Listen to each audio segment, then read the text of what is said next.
Hej och välkommen till dagens webbinarium som handlar om psykisk hälsa på arbetsplatsen. Webbinariet kommer att spelas in och läggas upp på prevent.se och då även textas till både svenska och engelska. För dig som inte känner till Prevent så drivs Prevent av arbetsmarknadens parter, det vill säga Svenskt Näringsliv, LO och PTK. Jag heter Erik Nordlund och jag är projektledare på Prevents utvecklingsavdelning och dagens moderator. Prevents uppdrag är att ge stöd i arbetsmiljöfrågor till arbetsplatser och det gör vi på lite olika sätt. Vi har till exempel metoder och verktyg på vår webbplats som checklistor och enkäter. Och vår mest använda enkät är vår OSA-enkät och det är en medarbetarundersökning i den organisatoriska och sociala arbetsmiljön. Men sen förmedlar vi också kunskap via seminarier och webbinarier som idag. Och så har vi en av våra största verksamheter som är våra arbetsmiljöutbildningar. Och de har vi både i webb- och lärarlätt format. Dagens ämne är psykisk hälsa på arbetsplatsen. Och det ämnet är ständigt aktuellt och kan hänga ihop med den organisatoriska och sociala arbetsmiljön, ofta förkortad till OSA. För mår man bra på jobbet, då är också chansen större att man gör ett bra jobb. Arbetsmiljöverkets föreskrift om OSA är både ett stöd och en reglering av den organisatoriska och sociala arbetsmiljön. Och det är snart 10 år sedan den föreskriften kom och den har nyligen utvärderats. Och vi har flera gäster med oss idag som ska belysa både OSA-föreskriften, forskning inom psykisk hälsa på arbetsplatsen och hur man praktiskt kan utföra ett aktivt arbetsmiljöarbete. Första gästen idag det är Ulrik Stötzer från Arbetsmiljöverket som ska berätta mer om delar av den utvärdering som han och hans kollegor har genomfört av OSA-föreskriften.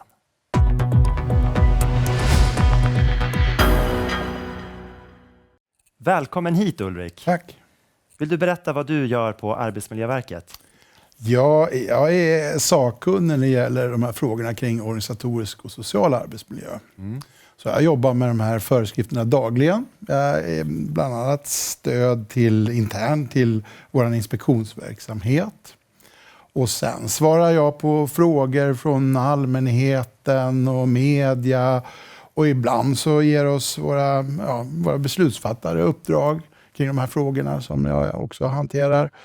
Och sen vara tjänsteman med de här frågorna på Arbetsmiljöverket så är dagarna fyllda av roliga frågor och uppdrag. Och ni har ju utvärderat OSA-föreskriften. Kan du berätta lite mer om det och hur kommer det sig att ni har valt att göra det? Ja, alltså vi vill ju se lite hur de har landat där ute. Hur har man tagit emot dem och hur har man hanterat dem? Jag ska ju säga att vi började ju faktiskt utvärdering 2020. Alltså det är ett tag sedan och anledningen att det har tagit lite tid också är ju pandemin och annat som hänt. Men då hade det gått 5 år sedan vi beslutade dem. Och då tyckte vi att det är väl kanske en bra tid när man ska se till att det ska hinna implementeras på alla ställen. Och sen då så valde vi att också göra 2 utvärderingar för vi såg att vi kommer få så otroligt mycket material så vi måste dela upp det här. Och första delen så tittade vi på hur det vi kallar intressenterna, de som ska använda föreskrifterna, hur det har gått. Och det är till exempel på arbetsplatserna, men det kan vara på företagshälsovården också och sen kan det vara ni som ska använda dem i er kunskapsförmedling och så vidare. Så då tittar vi på den biten. Sen valde vi en annan bit, vi vill också titta på genomslaget mer generellt i samhället.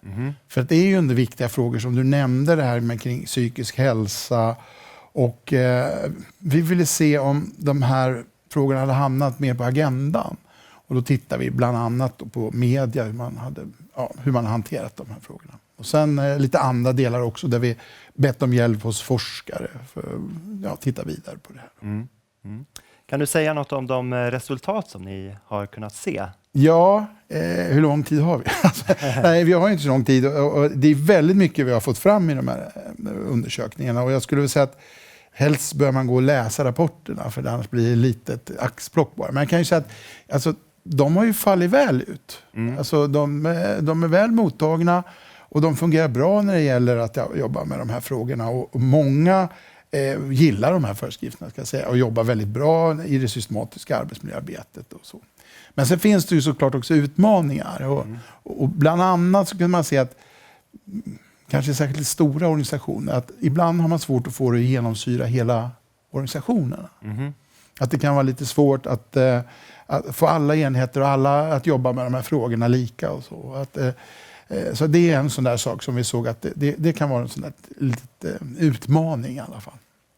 Sen finns det de här delarna som handlar om det här med kunskapen, att skaffa sig rätt kunskap och behålla kunskapen. För det är också någonting som ni vet, sker förändringar, det kan vara någon som slutar och så vidare som har burit kunskapen. Så det gäller att hålla den aktuell också. Det märkte vi att det kan finnas frågor kring det och att det kan vara utmanande ibland. Och sen också det här med att kanske också det här med att hitta verktyg och stöd. Och det förvånar oss lite, för vi vet ju att det finns mycket verktyg och stöd där ute och ni har bland annat väldigt mycket bra grejer. Ja, det är alltså arbetsgivarna som uttrycker att de vet inte riktigt hur de ska göra. Ja, så kan man väl säga det. Så att det var ju också en del som vi har tittat på då. Så att man kan ju säga att vi har ju fortsatt då också efteråt att titta vad kan vi göra med den här utvärderingen? För den var klar 2023 nu då, och då har vi under 2024 tittat vad finns det i det här som vi kan ta tag i, som vi kan hjälpa till med så vidare, och som vi kanske kan förmedla till er, vad ni kan stötta i. Och en del var det här med kunskaper. Så vi ser över vårt informationsmaterial och sådär. Är det någonting som vi behöver vara tydligare med och hjälpa till mer med? Och det här är ju bland annat ett sånt tillfälle att sprida det. Definitivt. Ja. Så att bristande kunskap i området är ett tydligt tema. Ja, det kan vara i alla fall en utmaning att få också den rätta kunskapen som går att applicera på vårt arbetsställe. Sen var det ju en fråga som vi hade svårt att svara på, eller vi behövde undersöka den djupare i alla fall. Det var det att vi såg att ibland har man svårt att komma till verksamma åtgärder. Det här kanske gäller väldigt mycket i den offentliga förvaltningen, alltså när det gäller välfärdssektorn och så vidare, hälso- och sjukvården, att till exempel komma till åtgärder för att hitta balans mellan krav och resurser. Och då kunde vi se att man ibland jobbade man väldigt bra fram till att man skulle komma fram till åtgärderna, då sprack det någonstans, och ibland var det andra saker som inte fungerade och vi undrade varför hamnar man i det här. Så vi bad en forskare som heter Magnus Åkerström och hans kollegor att de är på Institutet för stressmedicin i Västra Götalandsregionen. Och de har mycket bra material sedan tidigare studier och har gjort en djupare analys för att just se på en strategisk och organisatorisk nivå vad det kan finnas för hinder i det här, att man inte kommer framåt. Och de kommer med en rapport snart, inom en månad kanske. Och där jag har fått se ett utkast och det är väldigt spännande resultat som jag har fått se där. Men vad kan du berätta något mer om det resultatet då? Ja, alltså egentligen så borde jag inte, för det är inte klar rapporten. Men man kan säga, men någonting kanske du kan. Jag tror att det som passar i det här sammanhanget är att man kan se att det är alltså att man kräver att, nu ska vi se, nu tappar jag bort mer. Just det, ja. För att chefer framgångsrikt ska kunna hantera den här obalansen mellan krav och resurser så krävs det att det finns ett bra samarbete och kommunikation med ledningen. Så att ledningen är engagerad hela vägen. Och att man ger då stöd till att göra det här arbetet i form av tid och resurser och även verktyg då som man behöver. Då. Och sen är det också det att det här behöver integreras i hela verksamheten. Så att man inte har OSA som ett sidospår, utan det finns det är integrerat i beslutsfattande, det är integrerat i ledningsarbetet, i kommunikationen och budget och allting. Så att det inte blir ett sidospår, för då kan det vara svårt att få syn på det som behövs för att hitta balans mellan de här kraven och resurserna. Det blir en lokal åtgärd eller aktivitet. Ja, precis. Det gäller att få helheten med sig när man tittar på de här frågorna. Så det är också ett tema som man kan läsa mer om i er rapport. Men sen då den här forskningsstudien mer från Magnus Åkerström, den kommer lite senare. Den är inte klar. Nej. Och kan vi säga det också att vi kommer ju länka till er rapport från utvärdering. Ja, och det är 2 rapporter. 2 rapporter till. Ja. Så sammanfattningsvis, vad är förhoppningen att den här utvärderingen kommer att leda till då för er på Arbetsmiljöverket och i förlängningen för Sveriges arbetsplatser? Ja, nu får man ju önska. Ja, om du önskar. Men jag ser framför mig att alla ställen har ett fungerande arbetsmiljöarbete med de här OSA-föreskrifterna. Och i alla fall har kommit en bra bit på vägen. Och att man tänker då på att det är inte någonting som man kanske fixar en gång så är det klart. Utan det här är någonting som man behöver jobba med kontinuerligt.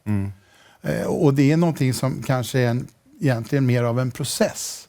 Och det gäller att hitta sina arbetssätt. Och det är väl egentligen som hela det systematiska arbetsmiljöarbetet och att man har det här fokuset också bara. Det är ett ständigt kvalitetsarbete som behöver fortlöpa. Ja. Men tusen tack Ulrik för att du deltog idag. Det får bli avslutningen på ditt prat om utvärderingen av OSA-föreskriften. Tack.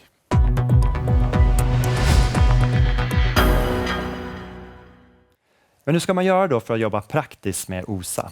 Det ska vi få höra mer om nu. Så välkomna hit Johanna Airas och Lena Hjalmarström. Tack så mycket. Tack. Ni ska få börja med att presentera er. Vad jobbar ni med? Ja, tack. Jag jobbar som HR-chef på Arval. Så det innebär allt från rekrytering, onboarding, kompensation, utbildning, exit och sen väldigt varmt om mitt hjärta ligger hållbarhet och arbetsmiljö.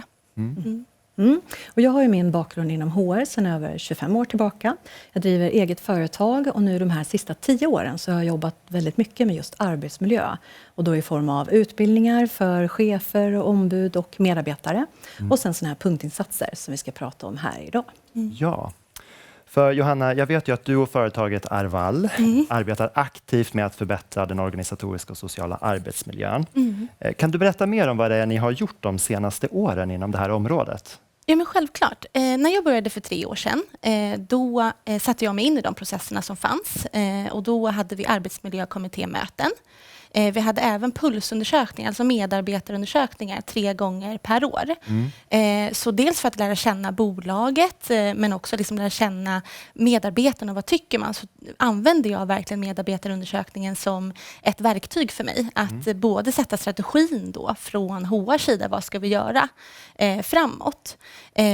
Och det jag såg då, det var att vi gör det då 3 gånger per år och jag såg på de 2 första vågarna så såg jag att vi hade samma resultat kring då en fråga som vi kallar då work-life balance. Och det ska sägas, jag är väldigt tacksam för att vi har ett högt deltagarsansvar, eller många som svarar. Vi ligger mellan 90 och 100% i deltagande. Det är alltså bland de anställda? Bland de anställda. Så det gör ju också, det är ju ett viktigt verktyg för mig då att lyssna på medarbetarna, vad som sägs i det här. Och även då fina resultat i övrigt. Så att det är högt engagemang. Men då just den här work-life balance var en fråga som under de här 2 första vågorna då också hade lite resultat med mycket förbättringsområde. Ja, så det kan man ju då säga att det är alltså balansen mellan arbete och fritid och att det kanske var lite gränslöst med arbete och så. Exakt. Ja. Och vi har också en öppen fråga kopplat till det. Där man som anställd får skriva vad som då gör att man tycker som man tycker. Och då bara som ett exempel så var det några anställda som skrev att man borde vara 5 dagar på kontoret. Och vissa skrev nej men vi borde ha mer jobba hemifrån. Och då kände jag att det här måste vi djupdyka i och grotta vidare i. Och då tog jag hjälp av Lena. Precis. Och vad var det som initierade att du kände att du behövde hjälp med det här? Dels kände jag att bara den frågan som vi hade blev lite för platt. Vi behövde grotta vidare i fler frågor. Vad som ligger bakom det? Ja, exakt. Anledningen till varför man har svarat som man gör. Och så kände jag att det här är ett område som är viktigt och då vill jag ha experthjälp. Okej, så Lena, vad var din approach då när du fick det här uppdraget? Hur tar du dig an en sån här uppgift? Alltid lika kul när företag bestämmer sig för att faktiskt göra någonting med resultaten. Så att vad vi gjorde där var egentligen som det brukar gå till lite grann, att vi tog och involverade vdn och ledningsgruppen och sen satte vi till en arbetsgrupp så att vi skulle jobba med det här resultatet även på längre sikt. Så att det inte blir en extern part som bara kommer in och gör en insats och sen försvinner allt arbete. Så den planen hade ni från början? Absolut. Alltid jätteviktigt att det finns ett ägarskap internt. Och i den här gruppen som då bestod av vd Filip, jätteviktigt, superbra. Och Johanna var med och sen de 2 arbetsmiljörepresentanter som var med i arbetsmiljökommittén. Så det var arbetsgruppen och där satte vi tillsammans en plan för hur det här arbetet skulle gå till. Och då visste vi att vi ville ta fram mer fakta kring precis det som Johanna lyfter upp. Vad handlar det här om egentligen? Och då använder vi OSA-enkäten från Prevent som är ett jättebra verktyg tycker jag. Och det är ju vår mest använda enkät som jag sa inledningsvis också. Det förstår jag verkligen. Det ger liksom medarbetare och chefer också en chans att få reflektera. Hur ser min arbetssituation ut och också faktiskt reflektera över hur kan jag bidra till arbetsklimatet på ett bra sätt. Så det ville vi göra och sen ville vi ha workshops kring resultatet för att jobba fram faktiska åtgärder. Vad kan vi göra då kring de här områdena? Och så ville vi göra utbildningar för att öka kunskapen och kompetensen både hos cheferna men också hos medarbetarna. Så att det var liksom grundplanen som vi satte tillsammans.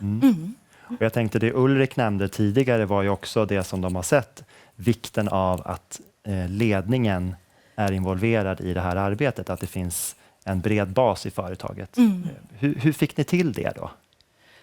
Det fanns ganska naturligt. Dels så är ju vår vd med i våra kommittémöten för arbetsmiljö samt att det är någonting som vi diskuterar på våra ledningsgruppsmöten.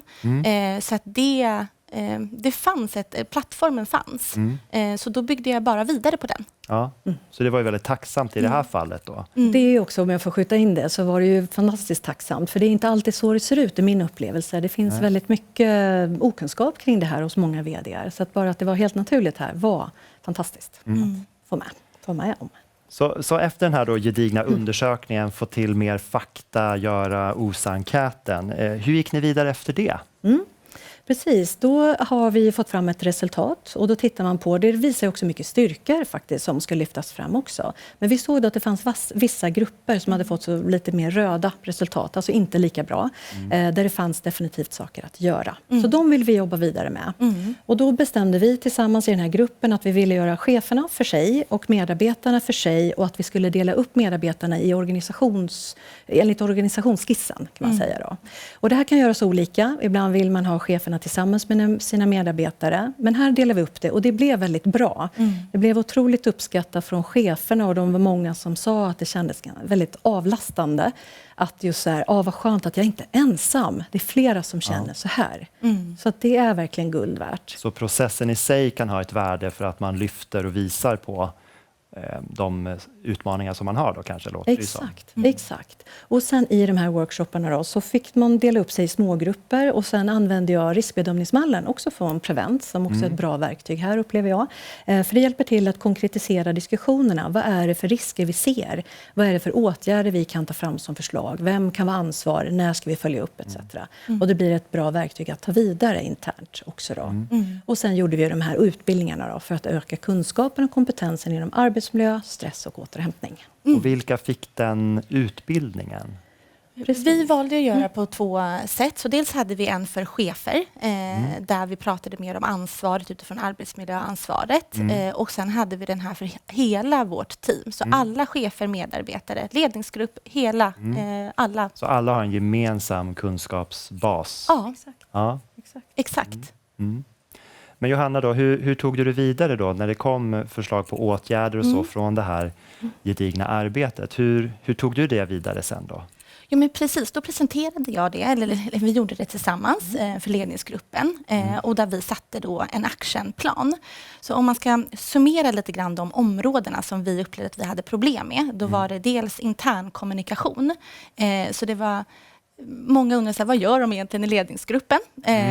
Och vi hade mycket möten. Och vi är ett litet bolag i en stor koncern. Hur många är ni? Vi är ungefär 70 personer. Ja. Och därför har vi också ganska många som är ensamma i sina roller. Så det såg vi också som ett av de här områdena. Just det. Och då är det kanske naturligt, tänker jag också, att man undrar vad gör cheferna om man kanske är ensam, behöver mer stöd och så är det väldigt mycket möten som man inte är med på. Ja, exakt. Så det vi gjorde då, när vi hade liksom ringat in de här områdena, det var att jag som också är ansvarig för vår intern kommunikation började efter varje ledningsgruppsmöte, så skickade jag ut en summering av vad vi har diskuterat. Ja. Punktform, väldigt liksom kort. Men det har vi fått väldigt bra feedback på, att man då vet lite grann vad diskuteras, vilka projekt, vilka puckar är på gång. Så att det föll sig väldigt bra. Så det var ett resultat av en åtgärd då? Ja. En ändring i hur ni kommunicerade? Ja. Precis. Exakt. Och sen som Lena nämnde också, så märkte vi att när cheferna samlades, då hände det ju någonting. Och de kände att de fick ett sammanhang att diskutera frågor som man tidigare känt sig ensam i. Så det har ju också tagit vidare. Att vi har manager meetups om då specifika områden. Och vi startade även det vi kallar Middle Management Committee.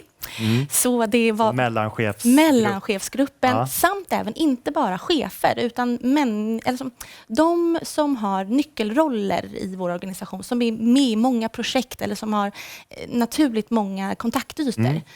Och då satte vi oss ner en gång i månaden och diskuterade pågående projekt. Vi diskuterade vart är vi i projekten.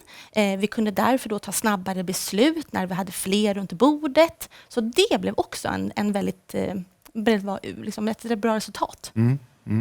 Så det låter som hela processen att jobba med den organisatoriska och sociala arbetsmiljön i sig faktiskt ger ökat välmående på arbetsplatsen. Ja. Låter det som, inte bara de här specifika åtgärderna som ni också gör.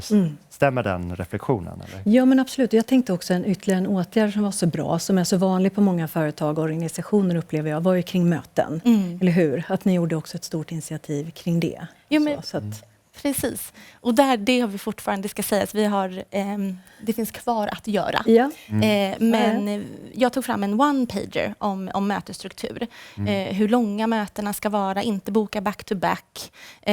Alltså det vill säga inte ha möten som går liksom från klockan 8 på morgonen till klockan 17 på kvällen, utan se till att de har en naturlig paus. Så försökte få in ett annat arbetssätt kring mötesstruktur. Ja, just det. Ja, det är jättemycket som har hänt, låter det ju som. Men det är ju samtidigt ett ständigt pågående kvalitetsarbete som jag pratade också med Ulrik om. Hur tar ni det här vidare nu då? Den här första stora insatsen har pågått ett tag. Och jag tycker verkligen att det är så viktigt. För att även om vi är jättenöjda med det vi har gjort hittills, så är det ju inte klart. Nej. Och det blir ju aldrig klart. Och jag tycker verkligen att det är en viktig punkt att belysa. Så nu kan man väl säga att vi befinner oss i 2.0, nästa steg i vårt liksom förbättringsprocess. Så att vi kommer köra en till utbildningsrunda med Lena här under våren.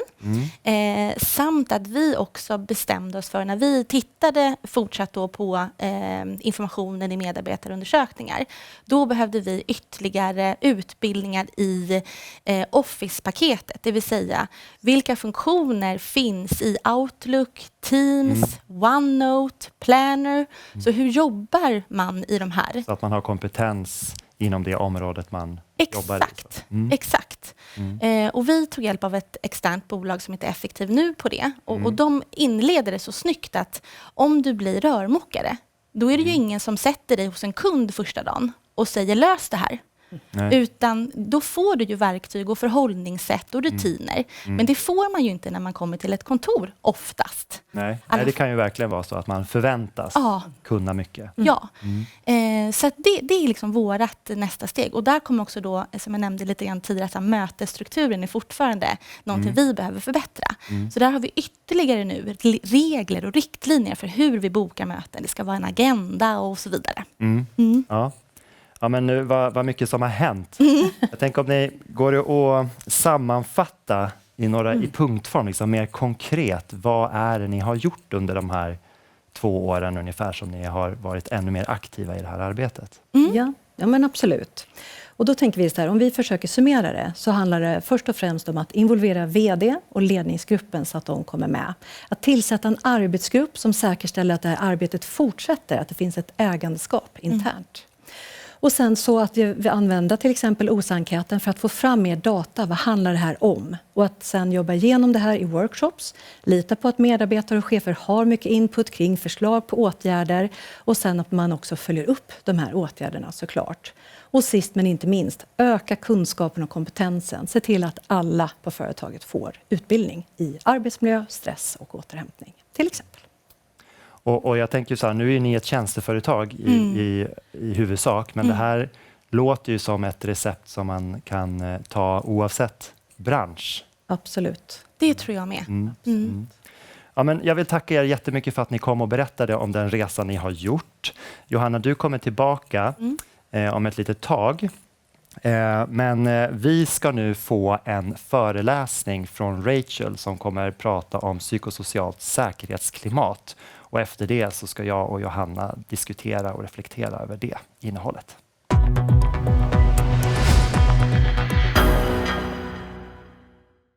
Välkommen hit Rachel Berglund. Berätta om ditt arbete. Ja, jag är doktorand på Mälardalens universitet i Eskilstuna. Och mitt huvudämne är psykosocialt säkerhetsklimat. Och du ska hålla en föreläsning för oss nu om just det ämnet. Så jag lämnar över ordet till dig. Tack.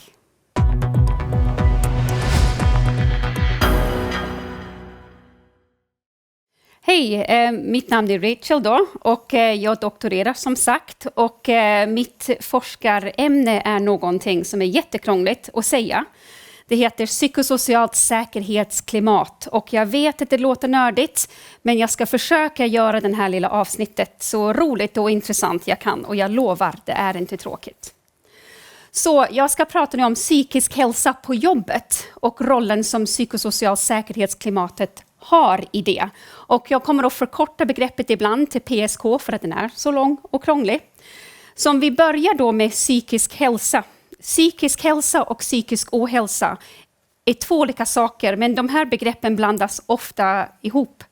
Psykisk hälsa handlar om hur vi mår, hur vi trivs med livet och vår förmåga att hantera upp- och nedgångar i livet.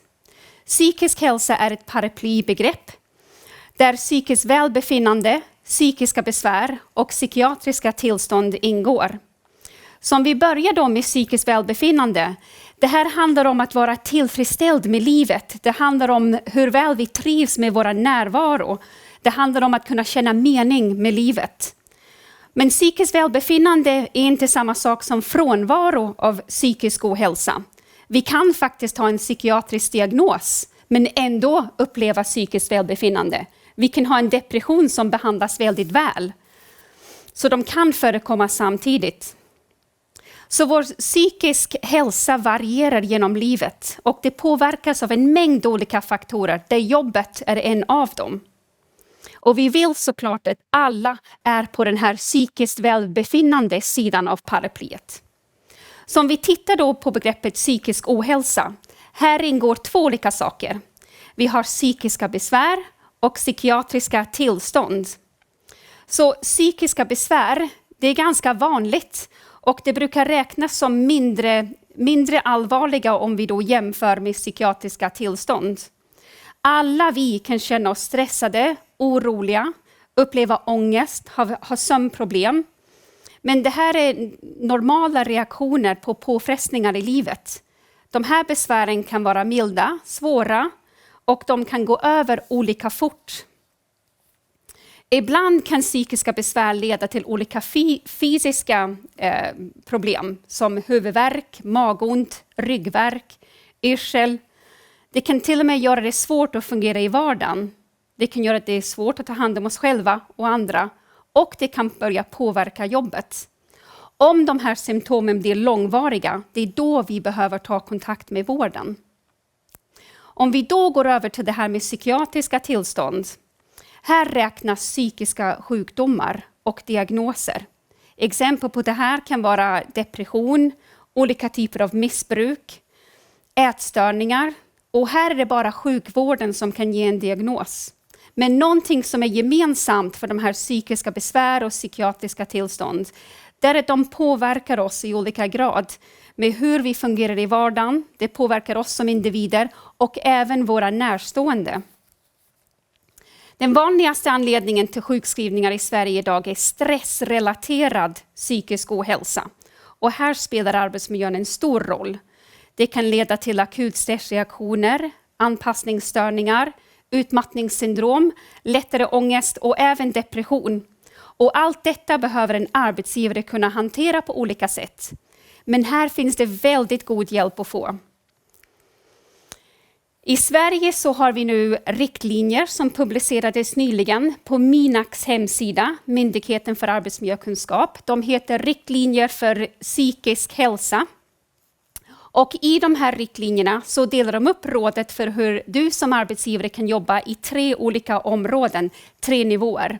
Och man rekommenderas att arbeta med de här samtidigt, parallellt, alla 3 lika mycket. Och det som arbetsgivare brukar vara väldigt bra på, det är den här sista 3:an där, det här med att stödja när någon har blivit sjuk. Då brukar arbetsgivare vara ganska snabb på att se till att man rehabiliterar personer tillbaka till jobbet. Men de uppdaterade riktlinjerna ger mycket mer fokus på just nummer 1. Det här med att förebygga så att vi skapar arbetsmiljöer som främjar det här psykiska välbefinnandet och där vi bygger bort psykosociala risker. Och det är i den här förebygga potten, det är här vi hittar psykosocialt säkerhetsklimat som handlar om ledningens roll i hur de prioriterar och arbetar med OSA. Så i det här första förebygga-boxen, här har vi psykosocialt säkerhetsklimat. Vi har OSA, att man ska kartlägga riskerna, adressera dem, jobba förebyggande. Vi har systematiskt arbetsmiljöarbete och det här ska göras på alla nivåer. Om vi tar 2:an då, det här med skydda och främja. Det här handlar om att utbilda chefer, utbilda medarbetare, att kunna se och upptäcka tidiga signaler. Och man ska veta hur man ska agera när problem uppstår. Det finns ett starkt vetenskapligt stöd för sambandet mellan arbetsmiljön och medarbetarnas psykisk hälsa. Och det här proaktiva arbetet, det handlar alltid om att minska OSA-riskerna. Och vi vet att det inte är så lätt alltid att arbeta med OSA, framförallt att vidta åtgärder. Och vi vet också att chefer ibland saknar förutsättningar. Och det är då vi kommer till arbetsplatsens klimat för att främja psykisk hälsa. Så förebygga är viktigast. Så psykosocialt säkerhetsklimat, PSK. Inom arbetsmiljöforskning har man länge känt till att det finns någonting som heter säkerhetsklimat. Och det här handlar om hur man skyddar medarbetarna från risker i den fysiska arbetsmiljön. Men sedan 2010 har forskaren Maureen Dollard och hennes team från Australien arbetat hårt med ett begrepp som heter PSK. Och precis som säkerhetsklimat så handlar det här om att skapa en klimat på arbetsplatsen där högsta ledningen jobbar för att skydda medarbetarna från psykosociala risker, det vi kallar här i Sverige OSA-risker.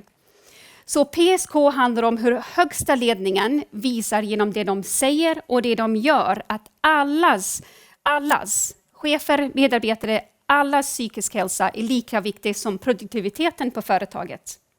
Så i praktiska termer så handlar det om att högsta ledningen visar genom det de säger och det de gör att OSA är viktig. De gör en egen riskbedömning på sin ledningsgrupp exempelvis och det sprider sig genom hela organisationen, alla nivåer. Högsta ledningen ser till att alla har en god balans mellan krav och resurser för att vi vet att detta är kopplat till psykisk hälsa. De vågar prata om psykisk hälsa lika naturligt som fysisk hälsa. Det är inget konstigt. Och det är lika självklart att riskbedöma OSA som ergonomirisker. Och eftersom stöd från närmaste chef är så viktigt för välmående och för att kunna hitta de här tidiga tecken på ohälsa så är storlek på grupperna en chef har till exempel inte för stora. För att då hinner chefen vårda den här relationen och bygga upp tillit så att man vågar berätta om det är någonting man vill prata om. Det gör också att chefen har lättare att ha koll på allas arbetsbelastning och balans mellan krav och resurser. Studier visar att det går att bygga upp en stark psykosocial säkerhetsklimat så det går faktiskt att ändra på. Om vi tittar då närmare på vad är psykosocial säkerhetsklimat? Den indelas i 4 olika områden. Först så har vi högsta ledningens engagement. Det handlar om att högsta ledningen vågar adressera problem kopplat till psykisk hälsa. Så till exempel, de får reda på de här riktlinjerna. Bara yes, nu vet vi, nu plockar vi ner dem där, vi lägger in det i strategin, vi diskuterar hur ska vi tillämpa det här på vår arbetsplats. Det vore ett tydligt tecken. Sen så har vi ledningsprioriteringar. OSA och det förebyggande arbetet är lika viktigt som produktivitet rent praktiskt. Skulle det kunna innebära att när man pratar om pengar så pratar man om psykisk hälsa. När man pratar om pengar så pratar man, har alla en bra balans mellan krav och resurser? Och hur ser vi det? När det gäller kommunikation, det här handlar om att man lyssnar på medarbetarna. Vad behöver de för att fungera och prestera väl? Man lyssnar på cheferna. Vad behöver de för förutsättningar för att kunna må och prestera väl på jobbet?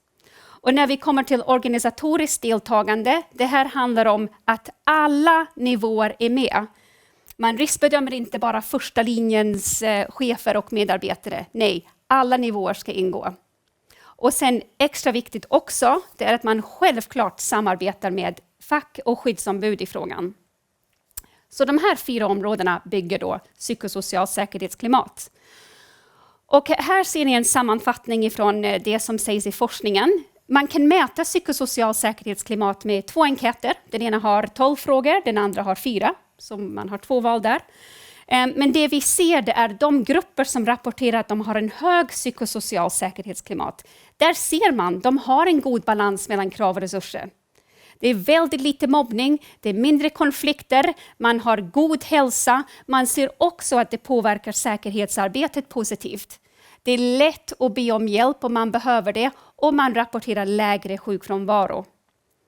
Om vi tar de grupperna som rapporterar lågt PSK, så det här är en fråga som inte prioriteras av högsta ledningen. Alla är inte involverade, man pratar inte om det. Här ser vi att det förekommer oftare för hög arbetsbelastning. Det förekommer konflikter. Det förekommer fler fall av utmattning, stress. Det är också 3 gånger större risk att utveckla depression över tid. Och här vågar man inte be om hjälp om man behöver det. Vi ser också att det är högre personalomsättning och högre sjukfrånvaro.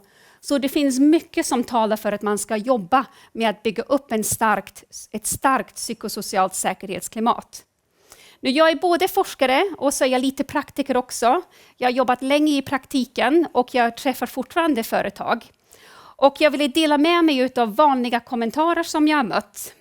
En av dem är psykiska besvär är ett individuellt problem. Det här är otroligt vanligt att jag hör det. Psykiska likväl fysiska hälsoproblem kan orsakas av eller förvärras av förhållanden på arbetsplatsen. Så det är inte bara ett individuellt problem. Arbetsmiljön spelar en betydande roll för anställdas fysiska och psykisk hälsa. Och du som underbar arbetsgivare behöver ha stenkoll på att den organisatoriska och sociala arbetsmiljön som skapas, att det inte bidrar till det. Att det inte bidrar till att förvärra någons tillstånd. Nästa är, om vi ska börja prata om psykisk hälsa på jobbet, måste jag vara terapeut? Nej, no. Det behöver man inte vara. Ledarna agerar oftast för sent. De agerar när medarbetare har blivit sjuka. Men arbetsgivare, som sagt, man ska säkerställa att PSK är högt och att OSA-faktorer kartläggs. Du ska inte sätta en diagnos. Om du misstänker att någon är sjuk, då skickar du dem till företagshälsovården eller uppmanar dem att kontakta sin vårdcentral. Din roll är att säkerställa att det är en hälsosam arbetsmiljö och att stötta medarbetarna som har problem. Den tredje, också jättevanligt. Hur vet jag om det är arbetsrelaterat och inte bara kommer ifrån privata orsaker? För att kunna svara på det här så har jag tittat på vad säger man i de här riktlinjerna då för psykisk hälsa. Så här står det. Om besvären är arbetspåverkande, det vill säga om medarbetarens förmåga att utföra arbetet påverkas, så är arbetsgivaren skyldig att genomföra åtgärder för att anpassa arbetet. Visst är det fantastiskt. Så vi ska hjälpa till oavsett. Vi ska köra en liten tankeövning nu, för att ibland så tycker jag att det här blir lite enklare. att översätta när man jämför med den fysiska arbetsmiljön. Så vi tar någonting vanligt på jobbet då. Jag kommer till jobbet, jag har en belastningsskada i axeln. Det här kommer att påverka, jag kan inte sitta vid tangentbordet hela dagen. Och det här är orsakat av, jag sitter vid tangentbordet hela dagen. Så det har förvärrats av arbetet, det kanske till och med är helt orsakat av det. Då pratar jag med min chef lyssnar på mig, de skickar mig till företagshälsovården. Min chef frågar, vad behöver vi göra då så att det här inte ska bli sämre? Hur kan jag hjälpa till? Och så gör min chef en riskbedömning för att kolla hur är det med resten av gänget, alla mina kollegor som sitter med samma uppgift. Ja, de har exponerats för en liknande risk. Så då vidtar man åtgärder för att fixa det då. Om vi lägger in psykisk hälsa, jag går till min chef, jag kan inte sova, jag har minnesproblem vilket påverkar arbetet.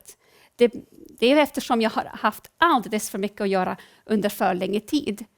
Det är inte så vanligt, men det är samma tillvägagångssätt. Man lyssnar, man ger ingen diagnos, man anpassar och så kollar man så att ingen annan exponeras för en liknande risk.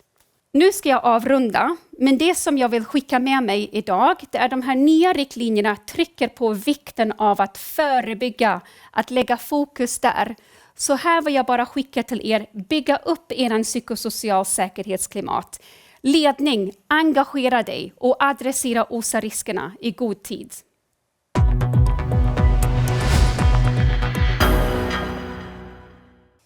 Välkommen tillbaka Johanna. Tack. Vad är dina reflektioner från det du hörde Rachel föreläsa om? Men framförallt, gud vad kul att lyssna på en forskare som brinner så otroligt mycket för det här området. Så att det tar jag verkligen med mig. Ja, men jag kan bara hålla med. De här kommentarerna eller myterna som hon tog upp här mot slutet, har du stött på dem eller känner du igen några av dem? Ja, men absolut, det har jag. Och jag har nog landat lite grann i att vi anställer en och samma människa. Vi anställer en helhet. Vi anställer inte bara en professionell del av en individ. Så om man till exempel tar det som Rachel nämnde med att men det är bara en privat problem som den här individen har. Oavsett om det är privat eller inte så hamnar ju konsekvensen hos arbetsgivaren. Hur menar du då? Vilken konsekvens skulle det kunna vara? Ja, men vi har till exempel en medarbetare som går igenom en skilsmässa. Och det är inte så att man kan sjukskriva sig från sin skilsmässa. Nej. Den kommer ju fortsätta. Och då hamnar ju sjukskrivningen hos arbetsgivaren. Och därför tänker jag att det är viktigt att ge stöd till sina anställda.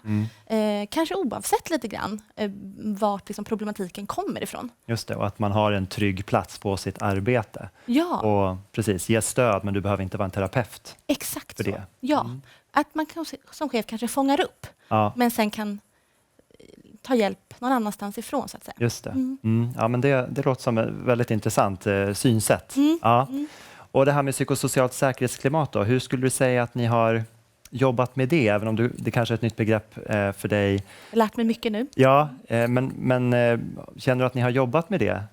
Ja, men jag hoppas lite grann att genom den utbildningen som vi diskuterade med Lena tidigare som vi hade för alla våra anställda, att vi skapade en gemensam plattform där vi gjorde det liksom tillåtet att prata om hur jag har det, vilket stöd jag behöver och hur viktigt det är att vi vågar be om hjälp och att vi vågar vara sårbara. Just det. Så jag hoppas det. Ja, för det går ju hand i hand att våga be om hjälp, sårbarhet och då får jag också något tillbaka. Ja. Och det i sig kan skapa en trygghet där. Ja. Och nu börjar vi närma oss slutet för det här webbinariet, men har du några ytterligare medskick till de som tittar idag? Så här, vad ska man tänka på? Hur ska jag komma igång? Ibland kan det vara det svåra första steget. Ja, och där tänker jag att våga börja någonstans. Jacka i det med de processerna ni redan har. Och vi har ju nämnt det så många gånger under det här webbinariet, men hur viktigt det är med ledningens stöd. Och sen tycker jag också att man ska lyssna på sina medarbetare. Använd undersökningar och ha dialoger med medarbetarna. För på så sätt så ökar också engagemanget. Slutligen så tycker jag också att man ska ta hjälp. Ja, men tack Johanna för den fina sammanfattningen och tack för att du deltog i dagens webbinarium för att förbättra psykisk hälsa på arbetsplatsen. Tack snälla. Tack.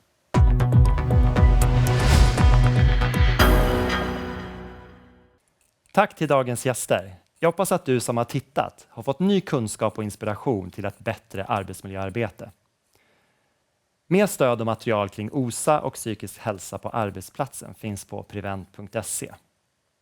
Och vi har samlat material som rör dagens tema på en sida dit du kommer om du skannar QR-koden efter webbinariet. Där hittar du även en länk till Arbetsmiljöverkets rapport från deras utvärdering.